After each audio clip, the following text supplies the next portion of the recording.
corona itu bisa disembuhkan dari kurkumin atau kunyit. Hai semua, balik lagi di YouTube channel aku. Nama aku Marlina. Dan setelah 1 tahun, hampir 1 tahun, akhirnya aku bikin video lagi. Video terakhir aku tahun kemarin, pas aku lebaran. Setelah itu nggak ada video lagi, emang susah banget ya buat rutin bikin video. Hari ini aku mau bikin video tentang kunyit. Aku mau kasih tahu dulu sedikit sama kalian kenapa aku ngomongin kunyit. Di video pertama aku pernah ngomongin tentang puasa. Sekarang aku lagi kuliah S2 di Jerman, ahli gizi. Jadi kunyit, puasa, kayak tumbuh-tumbuhan, makanan, kesehatan, itu tema aku yang aku pelajarin di kuliahku. Jadi tema kunyit ini menurut aku bener-bener menarik banget. Jadi aku mau kasih informasi ke kalian. Jadi nonton aja sampai terakhir. Kita mulai sekarang videonya. Kalau ngomongin rempah yang satu ini, pasti kalian udah tahu gimana bentuknya, warnanya apa. Karena sebagai orang Indonesia, kunyit itu biasanya digunain buat masak, dijamu juga ada. Aku inget banget waktu awal pandemi corona, harga rempah-rempah di Indonesia itu kayak naik tinggi gitu. Terus mama aku langsung kayak telepon, "Kakak bikin jamu biar sehat." Sebenarnya bukan cuma di Indonesia aja yang percaya kalau kunyit itu bagus buat kesehatan.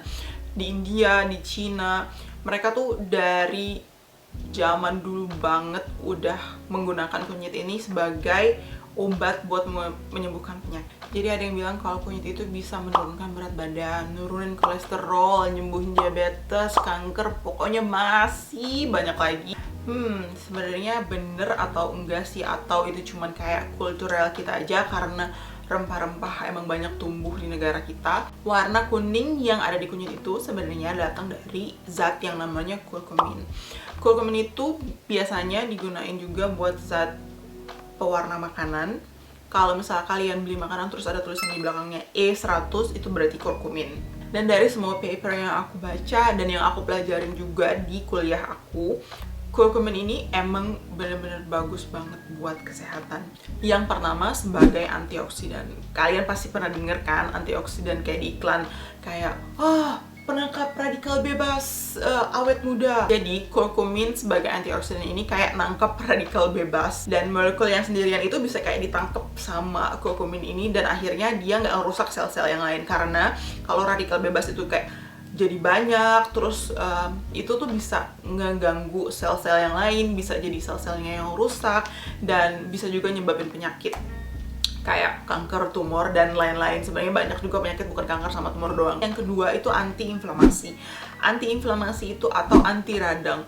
Jadi kalau misalnya sel tubuh kita itu penuh sama radikal bebas, sel-selnya rusak, itu bisa menyebabkan penyakit-penyakit kronis yang lain. Jadi bisa dibuktikan secara ilmiah kalau kurkumin itu bisa memblokir radang. Peradangan itu tuh bisa kayak nyebabin penyakit-penyakit yang lain kayak diabetes, darah tinggi, atau kolesterol, kanker, tumor gitu. Jadi kayak masih banyak-banyak lain karena perusakan selnya itu. Jadi secara ilmiah bisa dibuktikan kalau kurkumin itu emang bagus banget buat kesehatan tubuh kita. Tapi ada satu masalah yang menurut aku fatal banget. Kurkumin yang kita makan itu bakalan dicerna, tapi sayangnya yang bisa diserap oleh tubuh itu sedikit banget, dan akhirnya bakalan keluar lagi lewat kotoran. Jadi kalau fungsinya emang banyak banget, tapi kalau misalnya tubuh kita nggak bisa nyerap, berarti fungsinya itu ya jadi sedikit. Jadi kurkumin itu tuh secara kimia bisa berubah bentuk sesuai dengan tingkat keasaman lingkungannya. Kalau misalnya kita makan kurkumin terus sampai lambung, tingkat keasaman lambung itu kan tinggi banget, itu asem banget kan kalau di lambung. Jadi kalau misalnya di lambung kayak dia tuh stabil, tapi masalahnya di lambung itu nggak ada proses penyerapan. Dan lanjut lagi ke usus kecil, dan di usus kecil itu proses penyerapannya itu banyak banget, tapi tingkat keasamannya itu rendah banget, jadi nggak asem di situ.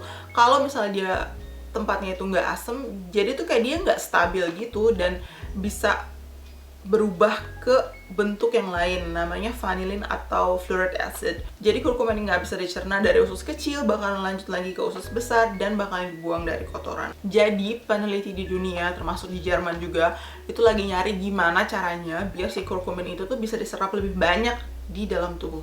Ada satu zat yang menurut aku menarik banget, namanya piperin. Jadi piperin ini ada di lada hitam. Jadi kalau kalian mix kurkumin sama piperin, itu bisa meningkatkan penyerapan kurkumin sampai 2000 kali. Sebenarnya masih banyak banget cara-cara buat meningkatkan penyerapan kurkumin dalam tubuh yang diteliti para peneliti. Tapi menurut aku, yang kalian bisa lakuin di rumah, bisa dilakuin sama siapa aja. Lada hitam sama kunyit itu tuh bisa meningkatkan penyerapan kurkumin, yang kurkumin itu bagus banget buat tubuh kalian.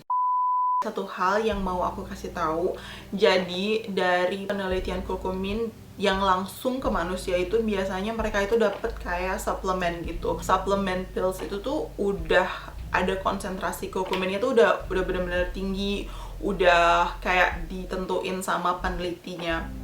Dan mereka tuh minum suplemennya tuh bener-bener kayak teratur dan kayak ditentuin gitu waktunya kapan mereka harus minum. Jadi kalau misalnya di research itu bilang, oh bisa menyembuhkan kanker, diabetes, bisa menurunkan kolesterol dan antiinflamasi, sebenarnya harus kita bandingkan dengan kehidupan kita yang biasanya, yang kalau misalnya kita konsumsi kunyit itu cuma dari makanan, yang kalau misalnya kita makan opor atau makan soto ayam yang ada kunyitnya, itu sebenarnya konsentrasi dari kurkuminnya itu ya sedikit banget. Kunyit sebagai obat itu harus dilihat dulu konsentrasinya berapa dan apakah teratur minumnya. Jadi kita sebagai konsumen itu harus pinter-pinter juga, jadi nggak bisa langsung kayak oh, dengar orang kunyit itu bisa menyembuhkan ini, bisa menyembuhkan itu. Apalagi kalau ada yang bilang bisa menyembuhkan corona.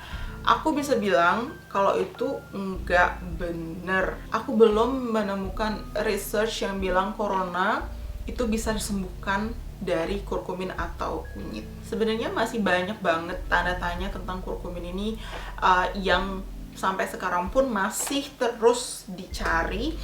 Tapi menurut aku selama yang kita makan itu nggak merusak tubuh kita, nggak bikin kita sakit, jadi ya nggak ada masalah. Kayaknya itu aja video aku hari ini. Semoga kalian nggak bosen ngedengerinnya. Aku bakalan upload video setiap minggu. Semoga itu bukan cuma wacana aku aja. Apa yang aku jelasin ini semua ada di research, udah dibuktikan sama peneliti. Jadi aku bukan cuman asal ngomong aja. Aku bakalan taruh di link di bawah dimana kalian juga bisa baca. Kalau misalnya kalian ada pertanyaan atau tema yang mau kalian tanyain atau yang mau kalian kalau aku ngomongin tentang itu, kalian bisa tulis komen di bawah atau bisa juga DM aku. Dan jangan lupa follow Instagram aku. Kayaknya gitu aja video ke aku kali ini. Jangan lupa di like, di subscribe. Kalian bisa share juga video aku ke platform yang lain. Semoga kalian tetap sehat terus bisa nonton video aku, dan semoga aku bikin video lagi, dan semoga videonya minggu depan dan nggak tahun depan. Sehat terus ya semuanya, dadah! Cuy!